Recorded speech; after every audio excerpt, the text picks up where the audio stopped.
What is up guys? It's me Hannah and welcome back to my channel.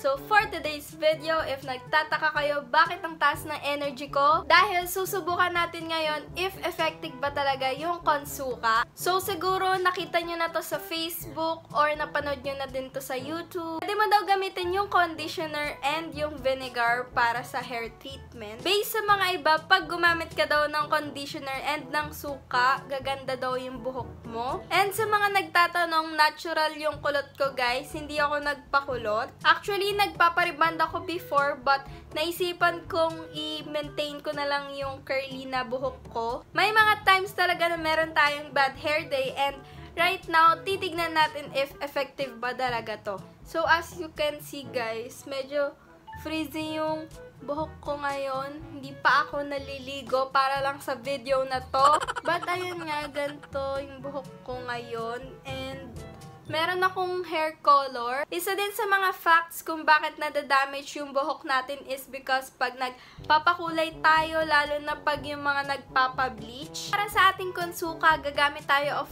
course ng conditioner and gagamit tayo ng cream silk. Dito sponsored guys. Para naman sa ating suka, gagamit tayo ng apple cider vinegar and ayun, nilagay ko na siya dito para mas madali natin siyang ma-apply. And syempre, kailangan din natin ng maliit na bowl. Then, meron tayong hair cap. Handaan ko talaga to guys para sa video na to. Pero if wala naman kayong hair cap, pwede din kayo gumamit ng plastic or kung ano man pwede nyo i-wrap sa buhok nyo. And last but not the least, meron tayong plastic fork. Pwede din kayo gumamit ng plastic spoon. Basta I think bawal yung mga metal kasi parang mag-re-react ata yung vinegar. Pero yun nga guys, pag wala pala kayong apple cider vinegar, pwede din kayong mag-try ng suka. Meron din mga ibang videos dyan na nag-try ng suka lang. So, ilalagay na natin ng ating conditioner.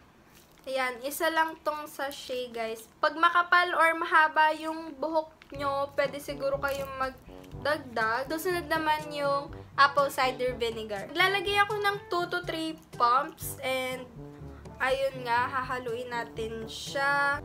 Guys, kaya tayo maglalagay ng conditioner para hindi sobrang mabaho yung buhok natin.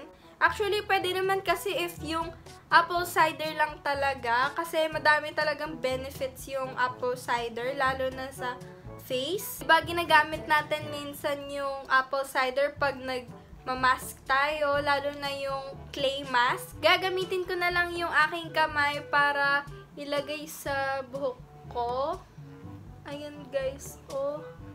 Dry talaga ng buhok ko. Unahin ko yung end part since yun talaga yung pinaka-damage sa aking hair. Mas maganda talaga pag sa dulo muna kasi syempre magkaka-dandruff tayo pag nilagay natin sa taas ng ating buhok. Yan, hihintayin lang natin siya. So, tapos ko na siyang ikalat and ayun, maglalagay na tayo ng hair cap para ibabad to.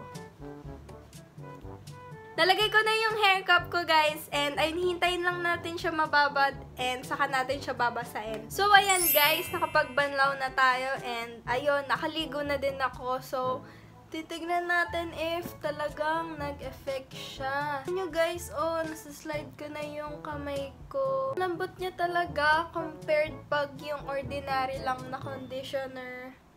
Sa amoy naman, hindi siya ganun katapang and wala na masyadong amoy yung apple cider vinegar. Tsaka kita nyo guys, oh, yung pagkakulot niya. O, diba, pack na pack para ka na din nagpa-hair treatment sa salon. Minsan pa nga yung mga treatment sa salon, yung pa yung nagpapadamage ng buhok eh. Or yung mga ibang products kasi parang may chemical siya na ayaw ng buhok mo.